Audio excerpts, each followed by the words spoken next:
रामबंधू लोणचं मसाला, बेस्ट निवडा, रामबंधू निवडा.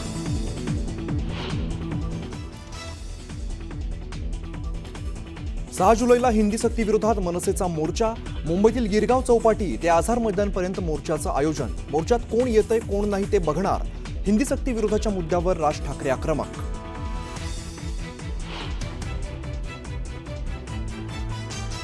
शिक्षण मंत्र्यांची आणि सरकारची भूमिका पूर्णपणे फेटाळली. तिसऱ्या भाषी सक्ती आम्हाला नकोच. दादा भुसेंबाबतच्या चर्चेनंतर राज ठाकरे हिंदी सक्ती विरोधाच्या भूमिकेवर ठाम.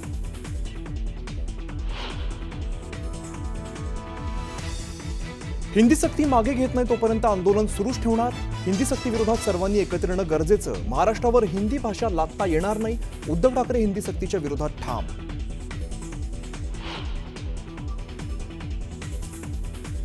भाजप आमदार बबनराव लोणीकरांची जीभ घसरली. तुझ्या बापाला पेरणीसाठी 6,000 रुपये मोदींनी दिले तर अंगावरील कपडे आणि चपलाही सरकारमुळेच. एका कार्यक्रमात बोलताना लोणीकर पुन्हा बरळले.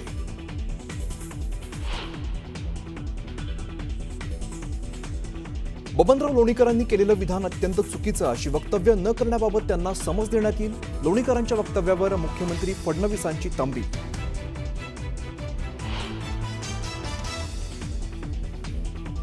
एकनाथ खडसेंकडून भाजपाच्या प्रवेशावर पूर्णविराम. आता भाजपामध्ये जाण्याची इच्छा नाही. भाजपाने सलीम कुत्ता सोबत नाचणाऱ्यांना पक्षात घेतल्याच्या मुद्द्यावरून केली टीका.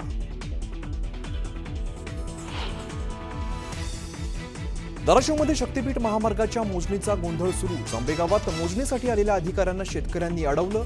शेकडो शेतकरी रस्त्यावर. शेतकऱ्यांसोबत राजू शेट्टी रस्त्यावर.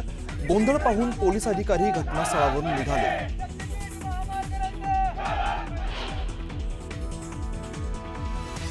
दुचाकीसाठी कोणताही टोल लागणार नाही. केंद्रीय मंत्री नितीन गडकरींनी केलं स्पष्ट. 15 जुलैपासून दुचाकीला टोल लागणार असल्याच्या खोट्या बातम्या पसरवणाऱ्यांनाही गडकरींनी सुनावलं.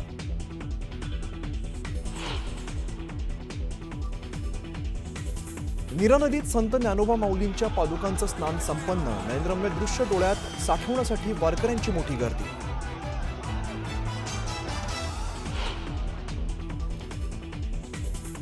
हैदराबादमध्ये मद्यधुंद तरुणीने थेट रेल्वे ट्रॅकवर चालवली कार. शंकरपल्ली जवळील ट्रॅकवर कार चालवल्याचा प्रकार कॅमेऱ्यात कैद. सोशल मीडियावरती व्हिडिओ व्हायरल.